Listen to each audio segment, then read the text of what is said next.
بسم اللہ الرحمن الرحیم۔ السلام علیکم ورحمۃ اللہ وبرکاتہ۔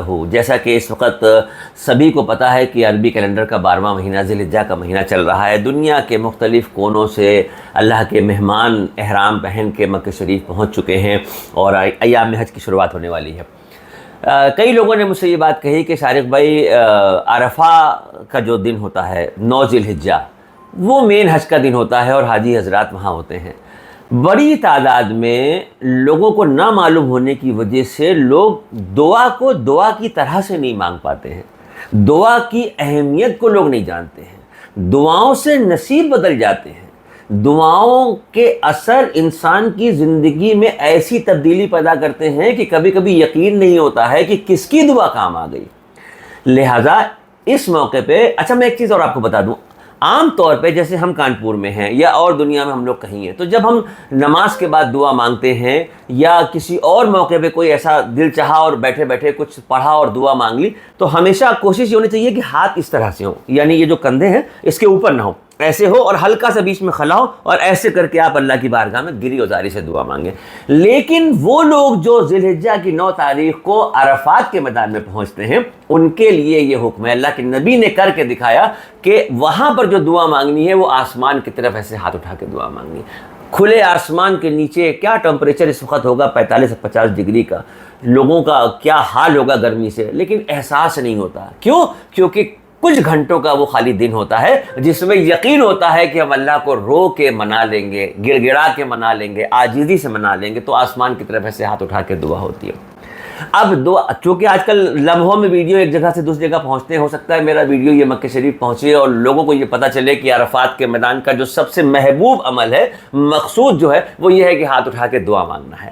اب بات دعا کی شروعات ہوتی ہے، دعا کیسے مانگی جائے۔ اللہ مجھے معاف کرے، میں کسی پہ انگلی نہیں اٹھا رہا، اکثر ایسا دیکھا ہے کہ لوگ دعا ایسے مانگتے ہیں جیسے پرچون کی دکان میں کھڑے ہو کے سودا لکھا رہے ہو کہ 2 کلو چاول دے دیجئے، 5 کلو دال دے دیجئے، کر دیجئے۔ ایسے تھوڑی ہوتا ہے، دعا کا طریقہ ہوتا ہے۔ دیکھیے، تمام عبادتوں میں درود ایک ایسی عبادت ہے واحد کہ جس کے مقبولیت کی گارنٹی ہے، جس کے مقبولیت کی گارنٹی ہے۔ یقین ہے کہ اگر آپ درود پڑھ رہے ہیں تو آپ کو 10 نیکیاں یہاں پر ملیں گی، 10 گناہ مٹا دیے جائیں گے۔ تو کوشش یہ کیجئے کہ جب دعا کا ارادہ کیجئے تو پہلے درود پڑھیے، پھر اس کے بعد دعا مانگیے اور آخر میں درود پڑھیے، چونکہ درود کی قبولیت کی گارنٹی ہے۔ تو اگر پہلے آپ نے درود پڑھا اور قبول ہوا، آخر میں آپ نے درود پڑھا اور قبول ہوا، تو ایسا تھوڑی ہے کہ اللہ پاک شروع کا قبول کریں، بعد کا کریں اور بیچ کا چھوڑ دیں، بیچ کی بھی قبولیت میں آ جاتی ہے۔ اب اس میں شروعات کیسے کرنی ہے؟ درود پڑھنے کے بعد آپ کو پہلے اللہ کی بڑائی بیان کرنی ہے، اس کی وحدانیت کا جو اقرار کیا ہے اس سلسلے میں اس سے بات کرنی ہے۔ پہلے اس کی بڑائی بیان کیجئے، اس کے بعد اس کا بندہ ہونے کی حیثیت سے عاجزی سے فضل و کرم کی بھیک مانگیے، پھر مانگیے گڑ گڑا کے، عاجزی سے مانگیے۔ جیسے دعا کے لیے ہاتھ اٹھے تو بسم اللہ الرحمن الرحیم، اللہم صلی علی محمد وعلی آل محمد کما صلیت علی ابراہیم وعلی آل ابراہیم انک حمید مجید، اللہم بارک علی محمد وعلی آل محمد کما بارکت علی ابراہیم وعلی آل ابراہیم انک حمید مجید۔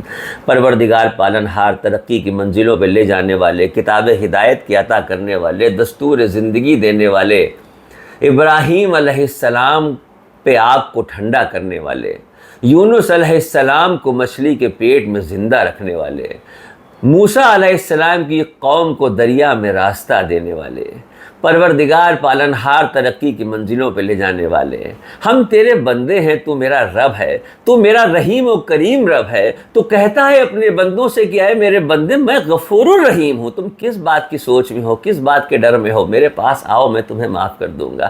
اے اللہ، آپ ہمارے پالنہار ہیں، اے اللہ میرا وجود آپ کی طرف سے ہوا ہے، اے اللہ سر کے بالوں سے پاؤں کے تلوے تک یہ جو بیش قیمتی نعمتیں تو نے اس جسم میں دی ہیں، یہ سب تیری طرف سے نعمتیں مولا، ان تمام نعمتوں کا ہم شکر ادا کرتے ہیں، ان نعمتوں کی حفاظت کی تجھ سے دعا کرتے ہیں، ہر طرح کی بیماریوں پریشانیوں سے ہمیں بچا لے، حادثوں سے ہمیں بچا لے، ذلتوں سے بچا لے، رسوائیوں سے بچا لے، آفتوں سے بچا لے، بلاؤں سے بچا لے۔ میرے مہربان رب، گمراہی کی زندگی اب نہیں جی جاتی، اے میرے اللہ گمراہی کے دلدل سے ہم سب کو نکال لے۔ اے اللہ، تیرے تمام بندے اس دنیا میں ایسے ہیں جو اس وقت شدت کی بیماری میں ہیں، شدت کی تکلیفوں میں ہیں، کوئی قرض دار ہے، کوئی بیمار ہے، کوئی گھر کے حالات سے ہے، کسی کے رزق کی تنگی ہے، مولا تو لامحدود خزانوں کا مالک ہے، سب کچھ تیرے اختیار میں ہے، یہ میرا یقین ہے پروردگار۔ ساری دنیا کے لوگ ایک ساتھ اگر تجھ سے کچھ مانگیں اور تو اسی وقت بھی دے دے تو تیرے خزانوں میں کمی نہیں ہوگی۔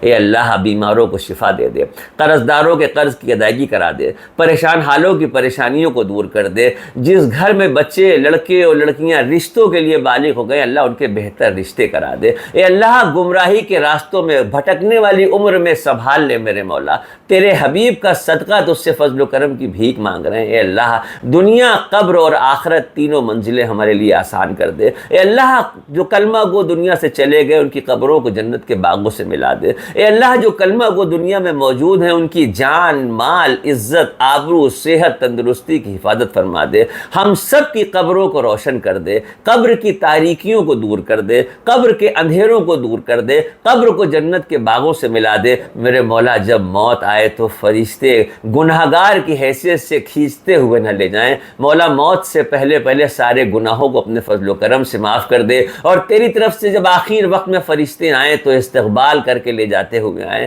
میرے مولا تو میرا رب ہے، پروردگار تو میرا پالن ہار ہے، ترقی کی منزلوں پہ لے جانے والے، تیری بارگاہ میں اٹھے ہوئے ہاتھ خالی نہیں جاتے۔ مولا یہ تیری شان کے خلاف ہے، پروردگار پالنہار یہ تیری شان کے خلاف ہے کہ تیرا بندہ تیرے سامنے ہاتھ اٹھا کے بھیک مانگے اور پھر دل میں یہ وسوسے ہو کہ پتہ نہیں تو نے سنا کہ نہیں سنا۔ مولا یہ ممکن ہی نہیں ہے، ہو ہی نہیں سکتا۔ ماں کے پیٹ میں زندہ رکھنے والے، دنیا میں لانے والے، دستور حیات دینے والے، زندگی کے سلیقے بتانے والے پروردگار ہمارے گناہوں کو معاف کر دے۔ جو ہمارے پڑوس کے لوگ ہیں، جو ہمارے محلے کے لوگ ہیں، جو ہمارے رشتہ دار ہیں، جو ہمارے عزیزدار ہیں، جو ہمارے شہر کے لوگ ہیں، جو ہمارے ملک کے لوگ ہیں، اس دنیا میں جتنے بھی لوگ ہیں مولا ہیں تو سب تیرے بندے۔ اللہ ہم سب کے بیچ میں پیار محبت اتفاق و اتحاد پیدا کر دے۔ اے اللہ ہمارے دلوں ایک دوسرے کی جو نفرت ہے وہ نکال دے۔ اے اللہ بغض اور کینہ کو ہم لوگوں کے دلوں سے صاف کر دے، انسان کو انسان سمجھنے والا ہمیں انسان بنا دے، ہمارے دل میں کسی کے لیے کوئی برائی نہ ہو۔ اے اللہ جن لوگوں نے ہمیں تکلیفیں پہنچائیں ہم انہیں معاف کر رہے ہیں۔ اے اللہ جن لوگوں سے ہم کو تکلیف پہنچی ہے اللہ ہم انہیں معاف کر رہے ہیں۔ اے اللہ ہم اپنے دل کو صاف کر رہے ہیں۔ اے اللہ اس یقین سے تجھ سے دعا مانگ رہے ہیں کہ آج اس لمحے کے بعد سے ہماری بچی ہوئی زندگی میں ہم جب دعاؤں کے لیے ہاتھ اٹھائیں مولا ہماری نیک و جائز تمناؤں کو پورا کر دے۔ اے اللہ میری گزری ہوئی زندگی کے ایک ایک گناہ کو معاف کر دے۔ اے اللہ بچی ہوئی زندگی کا ایک ایک لمحہ نیک عمل کرنے کی توفیق دے دے۔ اے اللہ تو ہر چیز پہ قادر ہے، ہر چیز سے واقف ہے، یہ کائنات تیری ہے، یہ زمین آسمان چرند پرندن سب تیرے ہیں۔ اے اللہ اس بیچ میں تو نے مخلوق کو اپنی پیدا کیا، اشرف المخلوق کو پیدا کیا، میرے مولا ہم تیری اشرف المخلوق ہیں، اپنا فضل فرما دے۔ اے اللہ جو مانگا آپ جانتے ہیں، جو نہیں مانگ پائے آپ جانتے ہیں، اپنے نبی کریم سرکار دو عالم صلی اللہ علیہ وسلم کے صدقے میں ہماری تمام نیک و جائز تمناؤں کو پورا کر دے۔ اللہم صلی علی سیدنا مولانا محمد وعلی آل سیدنا مولانا محمد وبارک وسلم، صلاۃ و سلام علیک یا رسول اللہ صلی اللہ علیہ وسلم۔ سبحان ربک رب العزت عما یصفون وسلام علی المرسلین والحمد للہ رب العالمین۔ لا الہ الا اللہ محمد رسول اللہ۔